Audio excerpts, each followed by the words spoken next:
老虎毛。有一天，小蚂蚁在路上捡到一根黄澄澄的毛。这是谁的毛呢？这么粗，这么长，这么柔软，这么漂亮。对，这一定是老虎的。要知道，老虎是森林之王啊！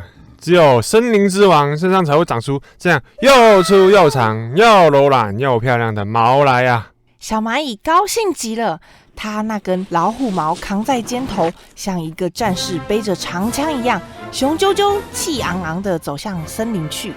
它去找它的朋友小松鼠、小赤鹿、小野兔和小猴子。小蚂蚁扛着这老虎毛，吃力地爬上一座小土坡。它神秘地嘘了一声，嘘，然后放开嗓子，庄严地说：“朋友们，我向你们宣布一个惊人的消息，我小蚂蚁今天在路上打死了一只老虎。”森林里突然一下子就安静下来了，小蚂蚁的朋友都惊讶极了，他们低声地互相探寻：“什么？小蚂蚁打死了一只老虎？谁知道啊？像它这个小个子，能打死一只老虎啊！”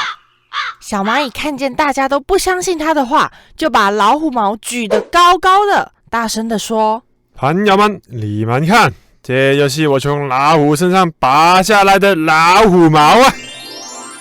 小松鼠忍不住笑了出来：“嘿嘿嘿，这是我的毛，是我刚刚脱下来的。这怎么真的是你的毛呢？春天来了，我要脱去身上的黄毛，长出一身金灰色的毛来，好迎接碧绿的夏天呀！这样漂亮的毛，怎么会是你身上的呢？”小松鼠翘起后脚，用脚爪轻轻地在身上搔了几下，哟，地上还真的落下一堆黄毛呢。我真不明白，一会儿黄毛的，一会儿青毛，这是干什么啊？我们蚂蚁从来就是穿着一身棕色的衣服啊。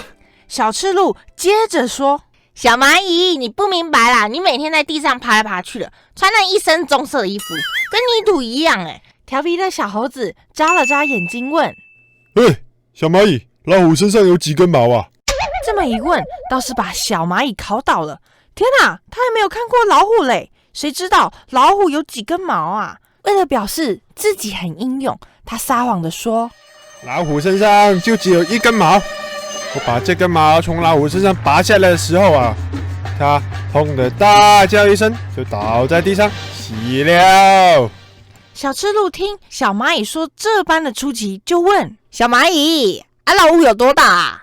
小蚂蚁更加慌张了，鬼知道老虎有多大呢？他尽力的回想一下自己搏斗过的所有对手，那像是红头苍蝇、白脚蜈蚣，还有大刀螳螂等等，都很有把握的说：“不小，不小。